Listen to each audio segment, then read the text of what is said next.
জুলাই ঘোষণাপত্রের খসড়া প্রস্তুত, বৃহস্পতিবার সর্বদলীয় বৈঠকে চূড়ান্ত হবে উপদেষ্টা মাহফুজ আলম। নির্বাচনের সহযোগিতার বিষয়ে জাতিসংঘের মূল্যায়ন শুরু, জুলাই আগস্টের ভোট চায় বিএনপি। 10 টাকা অস্ত্র মামলায় বাবরের অব্যাহতি, কারামুক্তিতে বাধা নেই, তিন্নি হত্যা মামলায় খালাস পেলেন অভি। প্লট কেলেঙ্কারি, শেখ হাসিনা জয়ের সাথে আসামি গণপূর্ত এবং রাজউকের 14 কর্মকর্তা।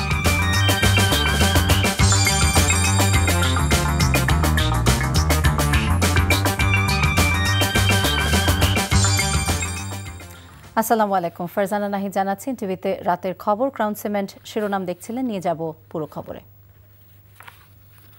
জুলাই গণ অভ্যুত্থানের ঘোষণাপত্রের খসড়া প্রস্তুত, এ নিয়ে বৃহস্পতিবার সব রাজনৈতিক দল এবং অংশীজনদের সাথে সর্বদলীয় বৈঠক করবে সরকার। চূড়ান্ত হবে ঘোষণাপত্রের আদেয় এবং প্রকাশের তারিখ। উপদেষ্টা মাহফুজ আলম সন্ধ্যায় এক সংবাদ সম্মেলনে এই তথ্য জানিয়ে বলেন, এই ঘোষণাপত্র ধরেই সরকার একটি আইনি দলিল প্রস্তুত করবে। কায়কোবাদ মাহমুদের রিপোর্ট। গত 31 ডিসেম্বর কেন্দ্রীয় শহীদ মিনারে জুলাই গণ অভ্যুত্থানের ঘোষণাপত্র দেওয়ার কথা থাকলেও শেষ পর্যন্ত সরকারকে 15 জানুয়ারির আলটিমেটাম দিয়ে তা থেকে সরে আসে বৈষম্যবিরোধী ছাত্র আন্দোলন ও জাতীয় নাগরিক কমিটি। এরই প্রেক্ষিতে বিষয়টিতে উদ্যোগী হয় অন্তর্বর্তী সরকার। মঙ্গলবার ছিল আলটিমেটামের শেষ দিন। সন্ধ্যায় ফরেন সার্ভিস একাডেমিতে সংবাদ সম্মেলনে অন্তর্বর্তী সরকারের উপদেষ্টা মাহফুজ আলম কথা বলেন এ প্রসঙ্গে। জানান, রাজনৈতিক দলগুলো জুলাই ঘোষণাপত্র দেওয়ার বিষয়ে একমত। বৃহস্পতিবার সর্বদলীয় বৈঠকে ঐকমত্যের ভিত্তিতে চূড়ান্ত হবে ঘোষণাপত্রের বিষয়বস্তু ও তা প্রকাশের সময়। যেটা জানতে পেরেছি যে তারা সবাই প্রোক্লেমেশনের বিষয়ে একমত আছেন যে ঘোষণাপত্রটি দিতে হবে, কিন্তু ঘোষণাপত্রটি কবে এবং ঘোষণাপত্রটির ভিতরে কি কি কন্টেন্ট থাকবে সেই বিষয়ে এখন আমরা ঐকমত্যে পৌঁছাতে পারিনি। আশা করি সবাই মিলে সর্বদলীয় একটি বৈঠক হবে। বৈঠকের ভিতর দিয়ে একটা ঐকমত্যের ভিত্তিতে একটি দলিল প্রণীত হবে এবং সেদিনেই আমরা কবে ঘোষণাপত্রটি জারি করব এবং সরকার কিভাবে ঘোষণাপত্রটি জারি করার ক্ষেত্রে ভূমিকা রাখবে তা স্পষ্ট হবে। উপদেষ্টা মাহফুজ আরও বলেন, ছাত্র জনতার গণ অভ্যুত্থানের প্রেক্ষাপট এবং প্রত্যাশা ঘোষণাপত্রে প্রতিফলিত হবে। সবার মতামত ও ঐক্যমতের ভিত্তিতে ঘোষণাপত্র জারি করা হবে। সরকার ভিতরে আলোচনা পর্যালোচনা চলছে যে এই ডকুমেন্টকে প্রোক্লেমেশনকে ধরে আমরা একটা লিগ্যাল ডকুমেন্ট প্রস্তুত করব আমাদের গভর্নমেন্টের ন্যায্যতা এবং সবকিছু মিলে। এটা অনেক আগে হওয়ার কথা ছিল, কিন্তু আমরা জনগণ থেকে আসার আগে আমরা করতে পারছি না। এটা আমরা মনে করি যেটা জনগণ থেকে আগে আসুক, সবাই মিলে যেটা প্রোক্লেমেশন হবে সেটা সূত্র ধরে আমরা করব। সংবিধানে অন্তর্ভুক্তির বিষয়টা অবশ্যই গণপরিষদ এবং পরবর্তী সংবিধান সংশোধনী থেকে শুরু করে সবকিছুর উপর নির্ভর করবে।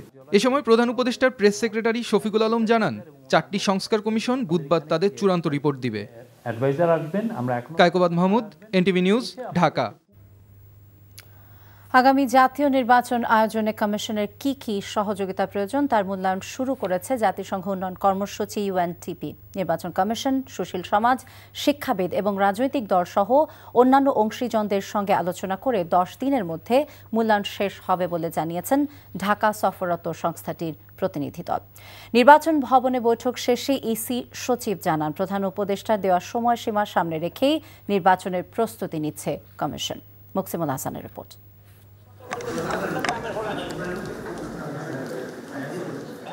নিউ ইয়র্ক থেকে ঢাকা সফরে আসা জাতিসংঘের উন্নয়ন কর্মসূচি ইউএনডিপির প্রতিনিধি দল প্রথমে প্রধান নির্বাচন কমিশনার এএমএম নাসির উদ্দিন এবং পরে 4 নির্বাচন কমিশনার ও ইসি কর্মকর্তাদের সাথে বৈঠক করেন। বৈঠক শেষে জাতিসংঘের আবাসিক সমন্বয়কারী গোয়েন লুইস বলেন, নির্বাচন কমিশন জাতিসংঘকে চিঠি দিয়ে কারিগরি সহায়তা চেয়েছে। এ ব্যাপারে 10 দিনের মধ্যে সংশ্লিষ্টদের সাথে কথা বলে মূল্যায়ন সম্পন্ন করা হবে। We're trying to understand what the needs of the Election Commission are and understand how the Election Commission would like to run the elections. There's already work in terms of updating the electoral roll. There's door-to-door work that's happening, and there's some technology that might be needed there. There's some requests for training, but we're still consolidating, trying to understand. Then when we have the recommendations, we will go to the Election Commission, and then they will decide what makes sense in terms of the support to Bangladesh. আগামী জাতীয় নির্বাচনের সময়সীমা নিয়ে প্রশ্নের জবাবে নির্বাচন commission সচিব বলেন, প্রধান উপদেষ্টার দেয়া সময়সীমা সামনে রেখেই নির্বাচনের প্রস্তুতি নিচ্ছেন তারা। আমাদের প্রস্তুতিটা হচ্ছে আমাদের যে প্রধান উপদেষ্টা মহোদয় যে উইন্ডোটা দিয়েছেন সেই উইন্ডো নিয়ে আমরা কাজ করছি। নির্বাচন প্রক্রিয়ার জন্য ইউএনডিপির কাছে কমিশনের সহায়তা চাওয়ার বিষয়টি নিশ্চিত করে ইসি সচিব বলেন, এই সহায়তার মধ্যে রয়েছে হার্ডওয়্যার ও সফটওয়্যার সংক্রান্ত প্রযুক্তি, সক্ষমতা বৃদ্ধির জন্য প্রশিক্ষণ ও যোগাযোগ উপকরণের উন্নয়নের মতো কিছু বিষয়। Muksimul Ahsan, NTV news, Dhaka. বাংলাদেশে কখন নির্বাচন হবে সেটা সরকার এবং রাজনৈতিক দল ঠিক করবে বলে মন্তব্য করেছেন জাতিসংঘের আবাসিক প্রতিনিধি গোয়েন লুইস।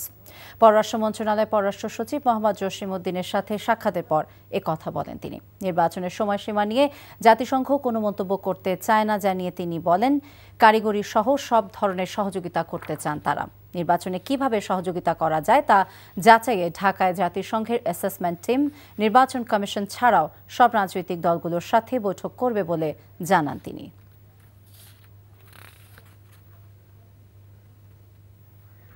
চলতি বছরের জুলাই আগস্টের মধ্যে জাতীয় নির্বাচনের দাবি জানিয়েছে বিএনপি। দলটি মনে করে নির্বাচন বিলম্ব হলে দেশের রাজনৈতিক এবং অর্থনৈতিক সংকট বাড়বে, আর জাতীয় নির্বাচনের আগে স্থানীয় সরকারের নির্বাচনের বিপক্ষে দলটি। দলের চেয়ারপারসনের গুলশান কার্যালয়ের সংবাদ সম্মেলনে এসব কথা জানান বিএনপি মহাসচিব মির্জা ফখরুল ইসলাম আলমগীর। এমরুল আহসানের রিপোর্ট। বিএনপির স্থায়ী কমিটির বৈঠকের সিদ্ধান্ত জানাতে এই সংবাদ সম্মেলন, যাতে দলটির পক্ষ থেকে বলা হয় দ্রুত জাতীয় নির্বাচন না হলে সংকট বাড়বে, তাই চলতি বছরেই নির্বাচনের দাবি জানায় বিএনপি। যেহেতু আপনার নির্বাচন কমিশন গঠন হয়ে গেছে, সুতরাং আমার মনে হয় না যে এটা আপনার আরো বিলম্বিত করার প্রয়োজন আছে, কারণ যত বিলম্ব হচ্ছে ততই রাজনৈতিক এবং অর্থনৈতিক সংকট আরো বৃদ্ধি পাচ্ছে। কারণ আমরা বারবার করে বলছি যে আসলে নির্বাচিত সরকারের কোনো বিকল্প নেই, এটা গণতন্ত্রে এটাই হচ্ছে সবচেয়ে ইম্পর্টেন্ট বিষয়। তো সেই ক্ষেত্রে আমরা মনে করি যে এই বছরই মাঝামাঝি সময়, অর্থাৎ আপনার জুলাই আগস্ট এর মধ্যেই নির্বাচন সম্ভব। নির্বাচন ইস্যুতে জামায়াতে ইসলামীর সাথে বিএনপির খুব বেশি মতানৈক্য নেই বলে দাবি করেন মির্জা ফখরুল। তবে জাতীয় নির্বাচনের আগে স্থানীয় সরকার নির্বাচনের বিপক্ষে বিএনপি। জাতীয় সংসদ নির্বাচনের পূর্বে স্থানীয় সরকার নির্বাচনের কোনো প্রশ্নই ওঠে না, কারণ এখন তো ফোকাসটা পুরো দেশের পুরো জাতির হচ্ছে আপনার এই জাতীয় সংসদ নির্বাচনের উপরে, এবং ক্রাইসিসটা ওই জায়গাতেই। গত 3টা নির্বাচন হতে পারেনি, মানুষ সেই জন্যই তারা নির্বাচনের মধ্য দিয়েই যে গণতন্ত্রের উত্তরণের যে পথ সেটাকে তারা সুগম করতে চায় না। লোকাল গভর্নমেন্ট দেশ চালায় না, ওরা তো লোকাল গভর্নমেন্ট চালায়, দেশ চালায় কিন্তু আপনার জাতীয় সংসদ, আইন করা জাতীয় সংসদ। গণতন্ত্রের মূল বিষয়টাই কিন্তু হচ্ছে আপনার জাতীয় সংসদ। এটা যদি ফাংশনাল হয়, এটা যদি ইফেক্টিভ হয়, তাহলে গণতন্ত্র ফাংশনাল হয়, ইফেক্টিভ হয়। সংস্কার চলমান প্রক্রিয়া মন্তব্য করে বিএনপির মহাসচিব বলেন, পরবর্তী নির্বাচিত সরকার তা এগিয়ে নেবে। ক্ষমতায় গেলে জুলাই আগস্টের গণহত্যার বিচার করবে না বিএনপি, এমন সন্দেহ উড়িয়ে দেন তিনি। আপনি সবার আগে যে ফ্যাসিজম বলছেন, আপনারা fascism against home? Against BNP. আমাদের উপরে যে ফ্যাসিস্ট অত্যাচার নির্যাতন কার উপর হয়েছে? কারো উপর হয়নি। এমনকি আপনার অন্যান্য রাজনৈতিক দলগুলোর মধ্যে আমরা এবং জামাতে ইসলাম সবচেয়ে বেশি এফেক্টেড হয়েছি। আমাদের উপরে তো অত্যাচারটা সবচেয়ে বেশি হয়েছে। তা আমরা ফ্যাসিস্টদের বিচার করবো না তো কে বিচার করবে? আর যদি আমরা ক্ষমতায় আসি, কে করবে? আর যেটা শুরু হয়েছে, এখান থেকে সরে যাওয়ার কারো কোনো উপায় নেই। অবশ্যই বিচার, কিন্তু আবার বিচার তড়িঘড়িও করা যাবে না। তড়িঘড়ি করলে ওই বিচার কিন্তু প্রশ্নবিদ্ধ হয়ে যাবে। ভ্যাট বৃদ্ধি অর্থনীতিতে নেতিবাচক প্রভাব ফেলবে বলে মনে করে বিএনপি। লন্ডনে চিকিৎসাধীন খালেদা জিয়া শারীরিক ও মানসিক দিক থেকে ভালো আছেন বলেও জানান মির্জা ফখরুল। Imrul Ahsan, NTV news, Dhaka. বহুল আলোচিত 10 ট্রাক অস্ত্র চোরাচালান মামলায় যাবজ্জীবন সাজাপ্রাপ্ত সাবেক স্বরাষ্ট্র প্রতিমন্ত্রী লুৎফুজ্জামান বাবর সহ 5 জনকে খালাস দিয়েছে হাইকোর্ট। বিচারপতি মোস্তফা জামান ইসলাম এবং বিচারপতি নাসরিন আক্তারের দ্বৈত বেঞ্চ আজ এই রায় দেন। এর ফলে বাবরের মুক্তিতে আর কোনো বাধা নেই বলে জানিয়েছেন তার আইনজীবী। হাসান জাবেদের রিপোর্ট। দেশের ইতিহাসে সবচেয়ে বড় অস্ত্রের চোরাচালানটি আটক করা হয় 2004 সালে চট্টগ্রামের CUFL ঘাট থেকে, যেখানে অস্ত্র ভর্তি 10টি ট্রাক জব্দ করে আইনশৃঙ্খলা বাহিনী, যা দেশ এবং দেশের বাইরে ব্যাপক আলোচনা সমালোচনার জন্ম দেয়। সেই ঘটনায় অস্ত্র আটক এবং অস্ত্র চোরাচালানের 2টি মামলা হয়। গত 18 ডিসেম্বর অস্ত্র আটক মামলায় সাবেক স্বরাষ্ট্র প্রতিমন্ত্রী লুৎফুজ্জামান বাবর সহ 7 জনকে খালাস দেয় হাইকোর্ট। বাকি ছিল অস্ত্র চোরাচালান মামলা। মঙ্গলবার সেই মামলার শুনানি শেষে বাবরসহ 5 আসামিকে খালাস দেয় একই আদালত। এই মামলায় 14 জনের সাজা হয়েছিল। এই 14 জনের সাজার মধ্যে 5 জনকে আজকে বেকসুর খালাস দিয়েছেন, 5 জনের সাজা কমিয়ে দিয়েছেন, আর 4 জন মৃত্যুজনিত কারণে তাদের আপিল অ্যাবেট হয়ে গেছে। খালাস পাওয়া অন্য আসামিরা হলেন গোয়েন্দা সংস্থা এনএসএ এর সাবেক ডিজি রেজ্জাকুল হায়দার চৌধুরী ও সাবেক ভারপ্রাপ্ত শিল্প সচিব নুরুল আমিন এবং মহসিন তালুকদার ও এনামুল হক। এই রায়ের মাধ্যমে আসামিরা ন্যায় বিচার পেয়েছেন বলে জানান তাদের আইনজীবীরা। 2টো মামলায় 2 বার মৃত্যুদণ্ড হয়েছিল। এই মৃত্যুদণ্ড থেকে তিনি খালাস পেয়েছেন, যাবজ্জীবন থেকে খালাস পেয়েছেন। অতঃপর এখন আর জেল থেকে মুক্তি পেতে তার কোনো বাধা থাকবে না। এছাড়া অস্ত্র চোরাচালান মামলায় যাবজ্জীবনের পরিবর্তে উলফার সামরিক কমান্ডার পরেশ বড়ুয়াকে 14 বছর এবং আকবর হোসেন, লিয়াকত হোসেন, হাফিজুর রহমান ও শাহাবুদ্দিনকে 10 বছর করে সাজা দিয়েছে high court. Hasan Jabed, NTV news, Dhaka.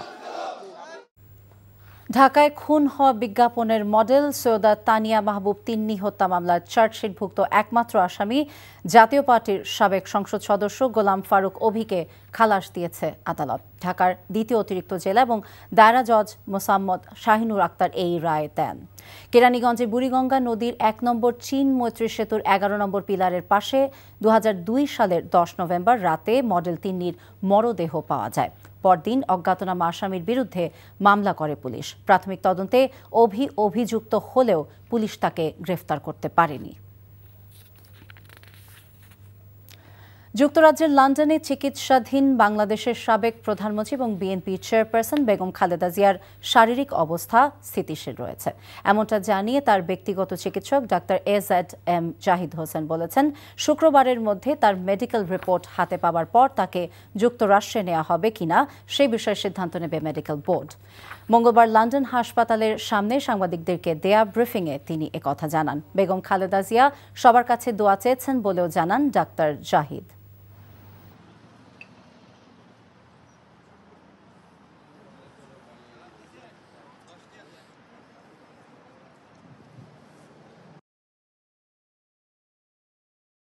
আমি আপনাকে বলবো উনি চিকিৎসাধীন আছেন, স্টেবল আছেন, আপনাকে এইভাবে আগের চেয়ে ভালো আছেন এই বাংলাটি আমি বলতে রাজি না। কিন্তু ওনারা ডিসিশন নিতে পারবেন যে কি ধরনের চিকিৎসা করা যাবে। যদি প্রয়োজন হয়, যদি আসতে লাগে, তখন ইফ দে ফিল, এটা তো আমরা বললে হবে না, বিষয়টা হচ্ছে ওনাদের যে প্রটোকল আছে সেটা if they feel no problem, তাহলে সেক্ষেত্রে তাদের আসতে বলতে পারলে তাহলে তাদেরকে আসার জন্য আমাদের আবার উদ্যোগ গ্রহণ করতে হবে। দর্শক, বেগম জিয়ার চিকিৎসার খবর জানাতে লন্ডন হাসপাতালের সামনে থেকে যুক্ত হচ্ছেন সহকর্মী রিয়াদ আহসান। রিয়াদ, খালেদা জিয়ার চিকিৎসা নিয়ে আপনার কাছে আর কি তথ্য আছে আমাদেরকে জানাবেন।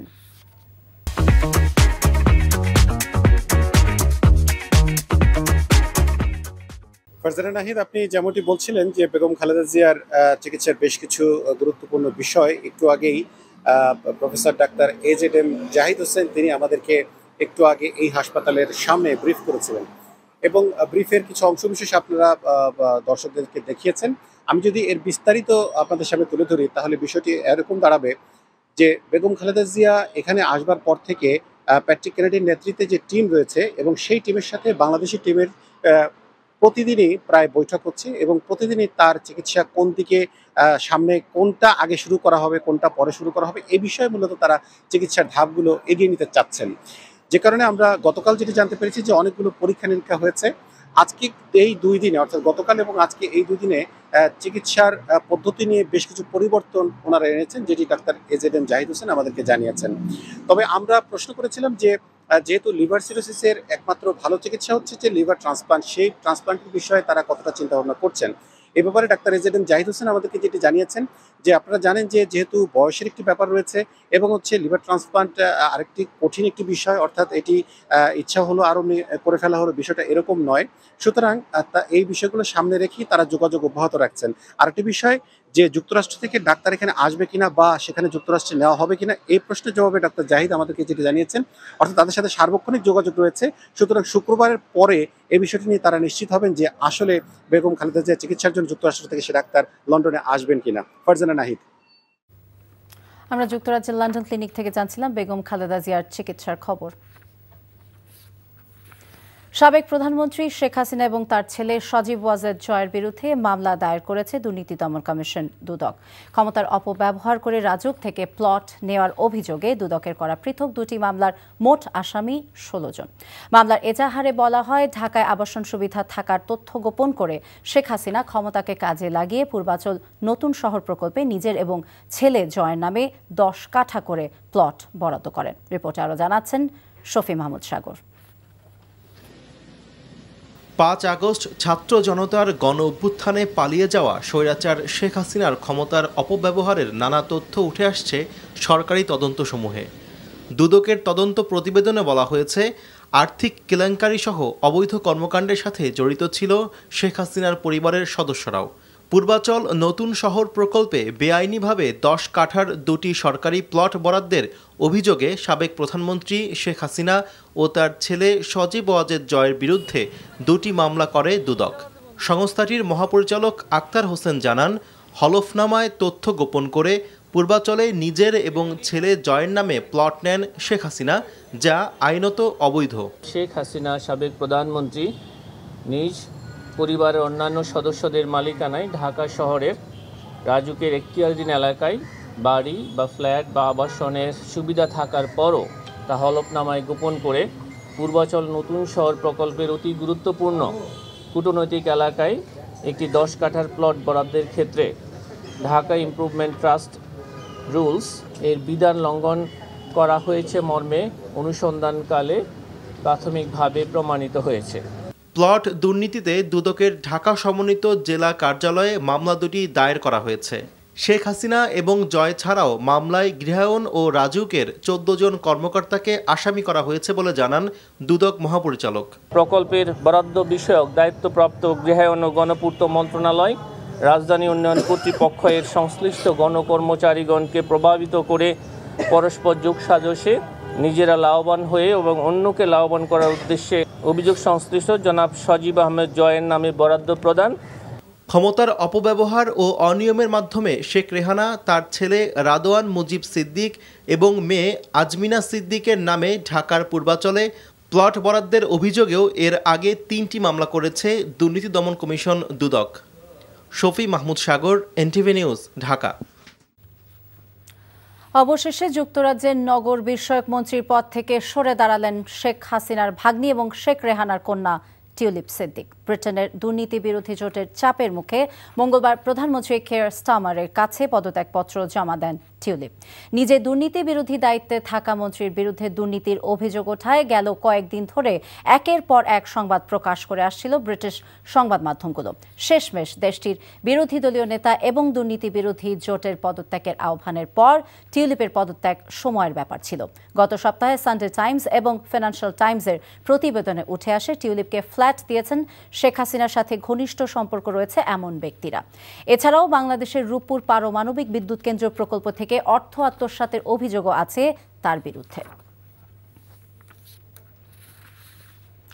জিয়া অরফানেজ ট্রাস্ট দুর্নীতি মামলায় বিএনপির চেয়ারপারসন বেগম খালেদা জিয়া 10 বছরের সাজার বিরুদ্ধে করা আপিলের শুনানি শেষ হয়েছে। এ মামলার রায় আগামীকাল ঘোষণা করবে আপিল বিভাগ। আজ প্রধান বিচারপতি ডক্টর সৈয়দ রেফাত আহমেদের নেতৃত্বাধীন আপিল বিভাগ শুনানি শেষে রায়ের জন্য এই দিন ধার্য করেন। গত বছরের 11 নভেম্বর জিয়া অরফানেজ ট্রাস্ট দুর্নীতি মামলায় 10 বছরের সাজার বিরুদ্ধে Khaleda Zia leave to appeal মঞ্জুর করে আপিল বিভাগ। একই সঙ্গে খালেদা জিয়াকে দেওয়া সাজা স্থগিত করে আদালত। 2018 সালে জিয়া অরফানেজ ট্রাস্ট দুর্নীতি মামলায় খালেদা জিয়াকে 5 বছরের কারাদণ্ড দেয় বিচারিক আদালত। একই সঙ্গে এ মামলার অন্য 5 আসামির প্রত্যেককে 10 বছর করে সশ্রম কারাদণ্ড দেওয়া হয়েছিল।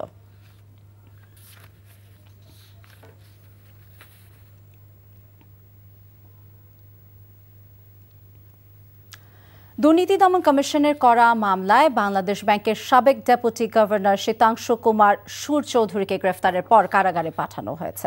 আজ দুর্নীতি দমন কমিশন দুদকের আবেদনের প্রেক্ষিতে ঢাকা মহানগর দায়রা জজ জাকির হোসেন গালিব এই আদেশ দেন। দুদক জানায়, এসকে সুরের বিরুদ্ধে অবৈধ সম্পদের তথ্য পেয়ে তাকে দুদকে ডাকা হলে তিনি হাজির হননি। পরবর্তীতে তার বিরুদ্ধে মামলা করা হয়। ক্ষমতার পালা বদলের পর গত 23 ডিসেম্বর আর্থিক অনিয়মের অভিযোগে এসকে সুরের বিরুদ্ধে মামলা করে দুদক। পিকে হালদারের আর্থিক কেলেঙ্কারিতে নাম আসায় 2022 সালে এসকে সুরের বিরুদ্ধে অনুসন্ধান শুরু করেছিল দুদক। এসকে সুর চৌধুরী 2018 সালের জানুয়ারিতে ডেপুটি গভর্নরের পদ থেকে অবসরে যাবার পর বাংলাদেশ ব্যাংকের উপদেষ্টার দায়িত্ব পালন করেন। বর্তমানে তিনি অবসরে রয়েছেন। স্থানীয় সরকার মন্ত্রণালয়ের অনুমোদন ছাড়াই ঢাকা দক্ষিণ সিটি কর্পোরেশনে 2 শতাধিক কর্মচারী নিয়োগ দেন সাবেক মেয়র শেখ ফজলে নূর তাপস। শেখ পরিবারের পরিচয়ের দাপটে নিয়ম নীতির তোয়াক্কা না করে নিজের পছন্দের প্রার্থীকে নিয়োগ দেন তিনি এবং তার আস্থাভাজন কর্মকর্তারা। এনটিভির দীর্ঘ অনুসন্ধানে নিয়োগ প্রক্রিয়ায় আর্থিক লেনদেনের গুরুতর অনিয়মের তথ্য উঠে এসেছে। ঢাকার 2 সিটির নিয়োগ পদোন্নতি নিয়ে নাজিবুর রহমানের 2 পর্বের ধারাবাহিকের আজ দেখবেন প্রথম পর্বটি। 2018 সালের পর শেখ ফজলে নূর তাপস মেয়রের আসনে বসে দক্ষিণ সিটিতে নিয়োগ দেন 8.5 শতাধিক কর্মকর্তা কর্মচারী। ক্ষমতা ছাড়ার আগে 2023 সালের সর্বশেষ নিয়োগে শেখ তাপস অতীতের অনিয়মের সব রেকর্ডকে হার মানিয়েছে। হিসাব সহকারী, অফিস সহকারী ও পরিচ্ছন্ন পরিদর্শক পদে নিয়োগ পাওয়া 184 জনের তথ্য এসেছে এনটিভির কাছে, যেখানে দেখা যায় জাল জালিয়াতির ভয়াবহ চিত্র। এসব নিয়োগের অনুমোদন করেননি তৎকালীন স্থানীয় সরকার মন্ত্রণালয়ের উপসচিব ও পরীক্ষা কমিটির সদস্য মোহাম্মদ শামসুল ইসলাম। তার অনুমোদন ছাড়াই 2 শতাধিক কর্মীকে নিয়োগপত্র দিয়ে দেয় ঢাকা দক্ষিণ সিটি কর্পোরেশন। তথ্য বলছে, জালিয়াতির মাধ্যমে নিয়োগ পাওয়াদের বেশিরভাগ গোপালগঞ্জ, ফরিদপুর, মাদারীপুর, শরীয়তপুর, বরিশালের। তাপসের সাবেক নির্বাচনী এলাকা ঢাকা 10 আসনের থেকে নিয়োগ পেয়েছেন সবচেয়ে বেশি। ঢাকা দক্ষিণ সিটি কর্পোরেশনের সূত্র বলছে, অবৈধ এ নিয়োগের সংখ্যাটি প্রায় 2 শতাধিক। ক্ষমতার অপব্যবহার করে মন্ত্রণালয়ের অনুমোদন ছাড়াই এই পছন্দের প্রার্থীকে নিয়োগ দেয় ঢাকা দক্ষিণ সিটি কর্পোরেশনের সাবেক মেয়র শেখ ফজলে নূর তাপস। এই কাজটি করা হয় অত্যন্ত গোপনীয়তার সাথে, যেখানে জড়িত ছিল ঢাকা দক্ষিণ সিটি কর্পোরেশনের অনেক কর্মকর্তা। অনুমোদন ছাড়া নিয়োগ শুধু নয়, 2 মাসের মাথায় পরীক্ষার্থীদের খাতাসহ অনেক তথ্য পুড়িয়ে ফেলা হয় শেখ তাপসের নির্দেশে। এ সকল অবৈধ কর্মচারীদের নিয়োগ দিয়ে তাদের বেতন ভাতা বাবদ দক্ষিণ সিটি কর্পোরেশন 12 মাসে খরচ করেছে প্রায় 4 কোটি টাকা। কেন এসব নিয়োগে স্বাক্ষর করেননি স্থানীয় সরকারের উপসচিব? মুঠোফোনে সে উত্তর দেন তিনি। যেখানে যেখানে ছিল প্রবলেম ছিল সেগুলোতে আমি তো স্বাক্ষর করিনি। যদি কোথাও আমার সাইন না থাকে তাহলে ধরে নিতে হবে যে এখানে আমি এগ্রি করি নাই, অথবা আমি অনুপস্থিত ছিলাম। অবৈধ এসব নিয়োগের ব্যাপারে আনুষ্ঠানিক বক্তব্য দেননি দক্ষিণের তৎকালীন প্রশাসক নজরুল ইসলাম। তবে কর্পোরেশনের সচিব জানিয়েছেন, এ নিয়ে পরবর্তী বোর্ড সভায় আলোচনা করে ব্যবস্থা নেবেন তারা। আমি মনে করি এটা নিয়োগ প্রক্রিয়াটা যথাযথ হয়নি। যদি এই ধরনের ঘটনা ঘটে থাকে, এটা হয়তো আমরা সর্বোচ্চ ফোরামে তুলব। সর্বোচ্চ ফোরাম হচ্ছে সিটি কর্পোরেশনের একটা সভা হয়। এখন আপনারা জানেন, আগে ছিল নির্বাচিত বডি, এখন আছে 25 সদস্য বিশিষ্ট সরকার একটা প্রজ্ঞাপন করে কমিটি করে দিয়েছেন। ওই ফোরামে তুলে একটা দিক নির্দেশনা চাওয়া হবে। 5 আগস্ট সরকার পতনের আগে গোপনে দেশ ছাড়েন ঢাকা দক্ষিণের সাবেক মেয়র শেখ ফজলে নূর তাপস। এখন তার অবস্থান নিশ্চিত করতে পারেননি কেউ। Najibur Rahman, NTV news, Dhaka. বৈষম্য বিরোধী ছাত্র আন্দোলনের আহ্বায়ক হাসনাত আব্দুল্লাহ বলেছেন, তরুণ প্রজন্মের কথা বুঝতে ব্যর্থ হলে পরবর্তীতে যারা নীতি নির্ধারণী পর্যায়ে আসবে তাদেরও আওয়ামী লীগের মতো পরিণতি হবে। অবিলম্বে জুলাই বিপ্লবের ঘোষণাপত্র দেওয়ার দাবি জানান তিনি। সকালে নারায়ণগঞ্জ কেন্দ্রীয় শহীদ মিনারে এক পথসভায় তিনি একথা বলেন। হাসনাত বলেন, আওয়ামী লীগ নিষিদ্ধ হবে কিনা সেটির চূড়ান্ত সিদ্ধান্ত হয়ে গেছে গত 5 আগস্ট। নতুন করে সেই সিদ্ধান্ত নেওয়ার কিছু নেই। জুলাই বিপ্লবের ঘোষণাপত্রের দাবিতে গণসংযোগ এবং পথসভার আয়োজন করে বৈষম্য বিরোধী ছাত্র আন্দোলন এবং জাতীয় নাগরিক কমিটি নারায়ণগঞ্জ জেলা।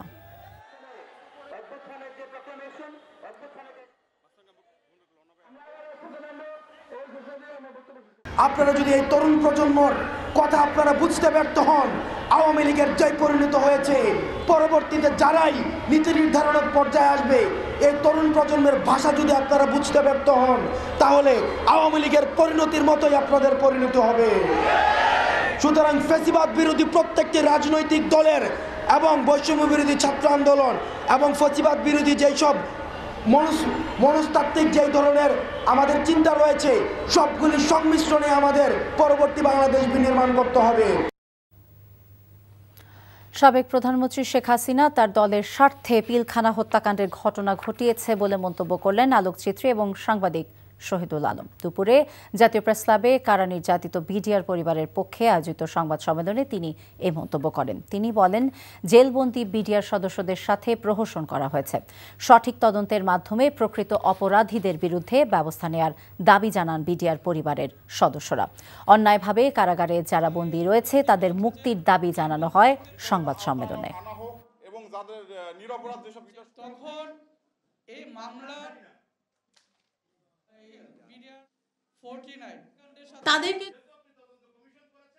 কাদের স্বার্থে এই জিনিসটা করা হয়েছে সেটা খুব পরিষ্কার। আমরা এখন জানি যে নির্দোষ মানুষগুলিকে এখনো হাজতে রাখা হয়েছে, যাদের এতগুলি বছর চলে গেছে, যাদের যৌবন চলে গেছে, তাদের প্রতি আমরা দয়া রাখি, তাদের প্রতি ন্যায় বিচার করি। অন্তর্বর্তীকালীন সরকার দায়িত্ব নেবার পর 5 মাসেও কোনো গুণগত পরিবর্তন চোখে পড়ছে না বলে মন্তব্য করেছেন নাগরিক ঐক্যের সভাপতি মাহমুদুর রহমান মান্না। জাতীয় প্রেস ক্লাবের সামনে ভ্যাট বাড়ানোর প্রতিবাদে এক সমাবেশে তিনি বলেন, অর্থনীতিতে নোবেল পাওয়া ব্যক্তি এখনও অর্থনীতির গতি ফেরাতে পারেননি। অনুষ্ঠানে নিত্যপণ্যের দাম কমাতে কার্যকর পদক্ষেপ দেখা যায়নি জানিয়ে বক্তারা বলেন, নিত্যপণ্যের স্বস্তি না ফিরিয়ে বরং ট্যাক্স বাড়িয়ে জনগণের উপর চাপ বাড়াচ্ছে সরকার। এ সময় শেখ হাসিনাকে দেশে এনে বিচারের দাবি জানান বক্তারা। এছাড়া প্রতিটি জেলায় যেসব পুলিশ সুপারের নেতৃত্বে ছাত্র জনতাকে গুলি করে হত্যা করা হয়েছে তাদের গ্রেফতার এবং সংস্কার শেষে দ্রুত নির্বাচনের দাবি জানান বক্তারা। অর্থনীতিতে যিনি নোবেল পেয়েছেন তিনি অর্থনীতির নতুন কোনো গতি দিতে পারেন। অপরাধী অফিসারদের আবার এনে পোস্টে বসাবার কোনো কারণ নেই। কেন 5 মাস পর্যন্ত সেই জায়গায় ভালো লোকগুলো দিয়ে আপনি শূন্য পদ পূরণ করতে পারলেন না? কেবলমাত্র ইমেজ আমাদের কোনো কাজ করবে না।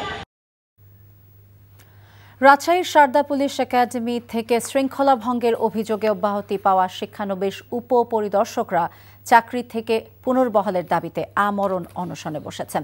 সোমবার রাত থেকে সচিবালয়ের সামনে তারা এই অনশন শুরু করেন। সেখানে থাকা অব্যাহতি পাওয়া এসআই ক্যাডেটরা জানান, ট্রেনিং থেকে অন্যায়ভাবে অব্যাহতি দেওয়ার প্রতিবাদ এবং চাকরিতে পুনর্বহালের দাবিতে তারা 5 এবং 6 জানুয়ারি সচিবালয়ের সামনে শান্তিপূর্ণ অবস্থান কর্মসূচি পালন করেন। তাদের একটি প্রতিনিধি দলের সাথে স্বরাষ্ট্র সচিব দেখা করে দাবির বিষয়ে যথাযথ ব্যবস্থা নেওয়ার আশ্বাসও দেন। কিন্তু 12 জানুয়ারি পর্যন্ত কোনো দৃশ্যমান পদক্ষেপ না নেওয়ায় সোমবার থেকে আবারও কর্মসূচি পালন করছেন তারা। 4 ধাপে 40তম ব্যাচের 321 জনকে মাঠে এবং ক্লাসে বিশৃঙ্খলার অভিযোগে চাকরি থেকে অব্যাহতি দেওয়া হয়।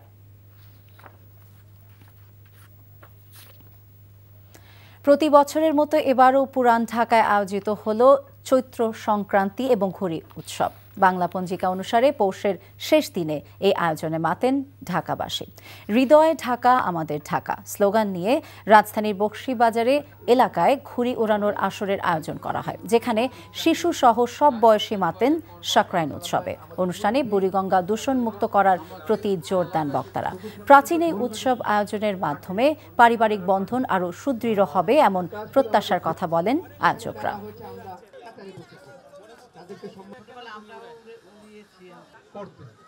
আমরা যখন প্রথম রেল লাইন যেটা ছিল, যে রেল লাইন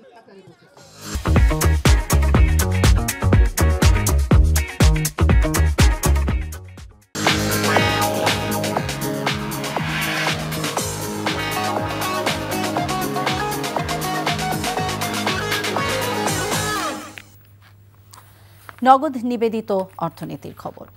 কোরিয়ান ইপিজেডের ভূমি সংক্রান্ত জটিলতা অবিলম্বে নিরসন করে বিনিয়োগ সংক্রান্ত সরকারি সকল সংস্থাকে একটি ছাতার নিচে নিয়ে আসার জন্য সংশ্লিষ্টদের নির্দেশ দিয়েছেন অন্তর্বর্তীকালীন সরকারের প্রধান উপদেষ্টা অধ্যাপক ডক্টর মোহাম্মদ ইউনুস। কোরিয়ান ইপিজেডের মূল বিনিয়োগকারী কোরিয়ার প্রতিষ্ঠান ইয়ংওয়ান গ্রুপের চেয়ারম্যান কি হাক সুং এর নেতৃত্বে একদল ব্যবসায়ী প্রধান উপদেষ্টার সাথে তার সরকারি বাসভবন রাষ্ট্রীয় অতিথি ভবন যমুনায় দেখা করতে যান। এ সময় কি হাক সুং ইপিজেডের জমি সংক্রান্ত কিছু জটিলতার কথা প্রধান উপদেষ্টার কাছে তুলে ধরেন। প্রধান উপদেষ্টা ফেব্রুয়ারি মাসের ৬ তারিখের মধ্যেই এই সমস্যার সমাধান করা হবে বলে তাদেরকে আশ্বাস দেন। কোরিয়ান ইপিজেড বাংলাদেশে বিনিয়োগ করা বিদেশি প্রতিষ্ঠানের জন্য একটি আদর্শ হয়ে থাকবে বলে আশা প্রকাশ করে ডক্টর ইউনুস বলেন, এ ধরনের বৃহৎ বিনিয়োগ হলে কর্মসংস্থানের প্রচুর সুযোগ সৃষ্টি হবে। একই সাথে বিনিয়োগের সুষ্ঠু পরিবেশ নিশ্চিত করার লক্ষ্যে বর্তমান সরকার শ্রম আইন সংশোধন করবে বলেও জানান প্রধান উপদেষ্টা। কোমল পানীয় প্রেমীদের জন্য জমকালো আয়োজনের মধ্য দিয়ে কোমল পানীয় ক্লেমনের পরিবারে যোগ হলো নতুন ভ্যারিয়েন্ট ক্লেমন জিরো। রাজধানী গুলশানে একটি হোটেলে পণ্যটির পরিচিতি অনুষ্ঠানের আয়োজন করে ক্লেমন।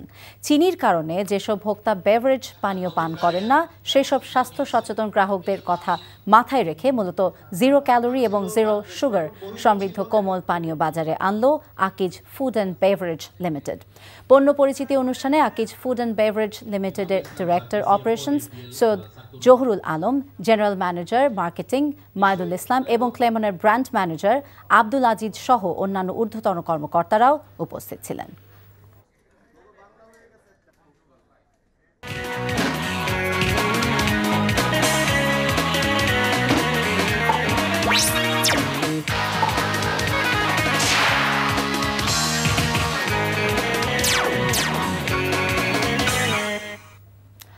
স্পেনে প্রিমিয়াম টি খেলার খবর। গঠনতন্ত্রে ক্লাব কাউন্সিলর এবং পরিচালকদের সংখ্যা 1/3 কমিয়ে আনার প্রতিবাদে বিসিবিকে শনিবার পর্যন্ত সময়সীমা বেঁধে দিয়েছে সংক্ষুব্ধ ঢাকার 76টি ক্লাব। এর মধ্যে সংশোধিত খসড়া গঠনতন্ত্রের আহ্বায়ক নাজমুল আবেদিন ফাহিমের পদত্যাগ দাবি করেন ক্লাব প্রতিনিধিরা। তাদের দাবি না মানা হলে রোববার থেকে সব ধরনের ক্লাব ক্রিকেট প্রতিযোগিতা বন্ধ করা হবে বলে জানিয়েছেন তারা। রিপোর্টারও জানাচ্ছেন বর্ষণ কবির। 10 জানুয়ারি এনটিভির প্রতিবেদনের পর প্রকাশ্যে আসে এই ঘটনা।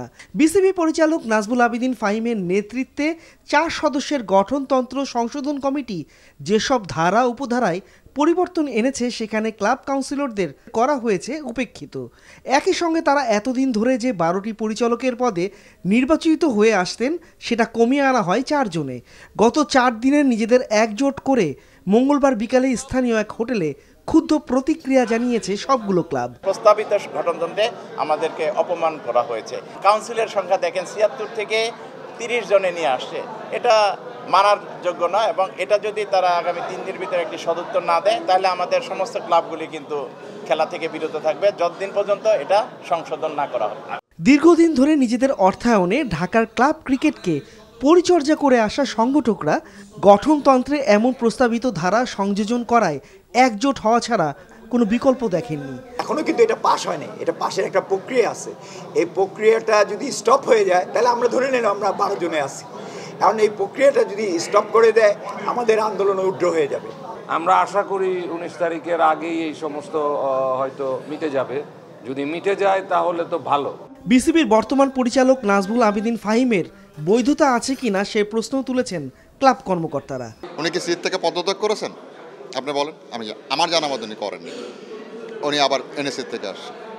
এবং উনি কিভাবে একজন সংগঠক না হয়ে কোন সংগঠকদের সাথে আলোচনা না করে একটা কনস্টিটিউশন তৈরি করেন। সো আমি চরমভাবে তার পদত্যাগ কামনা করছি। শনিবার ক্লাব অ্যাসোসিয়েশনের ব্যানারে বোর্ড সভাপতির সঙ্গে 10 সদস্যের প্রতিনিধি দল দেখা করতে চায়। সেখানে ইতিবাচক সমাধান না হলে অনির্দিষ্টকালের জন্য ঢাকার সব ধরনের ক্রিকেটে অংশ নেওয়া বন্ধ করে দেবে ক্লাবগুলো। 19 জানুয়ারি থেকে শুরু হওয়ার কথা প্রথম বিভাগ cricket league. Barshan Kabir, NTV news, Dhaka.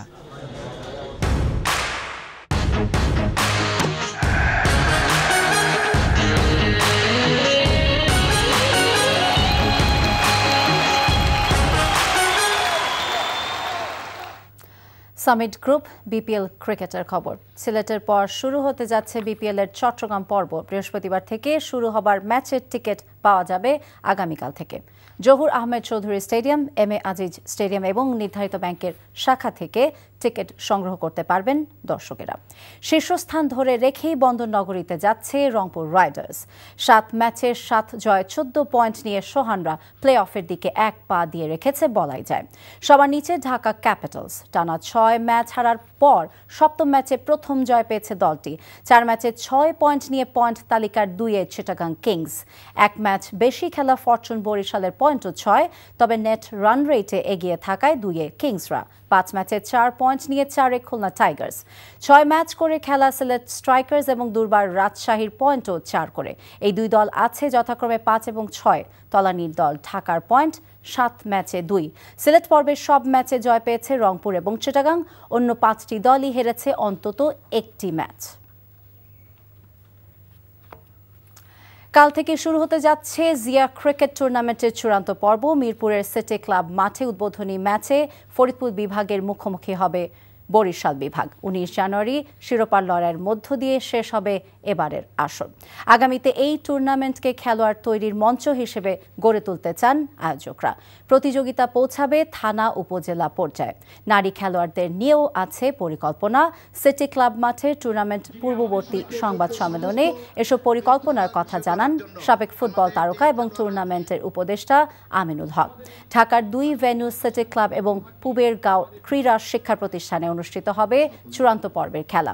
19 জানুয়ারি মিরপুর ক্রিকেট স্টেডিয়ামে দিবারাত্রির ফাইনালে মুখোমুখি হবে ফাইনালের 2 দল। খবর শেষ করছি, যাবার আগে তাই ক্রাউন সিমেন্ট শিরোনামগুলো আরও একবার। জুলাই ঘোষণাপত্রের খসড়া প্রস্তুত। বৃহস্পতিবার সর্বদলীয় বৈঠকে চূড়ান্ত হবে উপদেষ্টা মাহফুজ আলম। নির্বাচনের সহযোগিতার বিষয়ে জাতিসংঘের মূল্যায়ন শুরু। জুলাই আগস্টের ভোট চায় বিএনপি। 10 ট্রাক অস্ত্র মামলায় বাবরের অব্যাহতি। কারামুক্তিতে বাধা নেই। তিন্নি হত্যা মামলায় খালাস পেলেন অভি। প্লট কেলেঙ্কারি, শেখ হাসিনা জয়ের সাথে আসামি গণপূর্ত এবং রাজকের 14 কর্মকর্তা। এই ছিল রাতের খবরে। এই খবরের ভিডিও সহ আপডেট জানতে ভিজিট করুন এনটিভি অনলাইন www.ntvpd.com। এছাড়া এনটিভি জনপ্রিয় সব অনুষ্ঠান এবং খবরের আপডেট জানতে ভিজিট করুন আমাদের ইউটিউব এবং ভেরিফাইড ফেসবুক পেজ। রাত 1টায় মধ্যরাতের খবর দেখার আমন্ত্রণ রইল। সবাইকে ধন্যবাদ। শুভরাত্রি।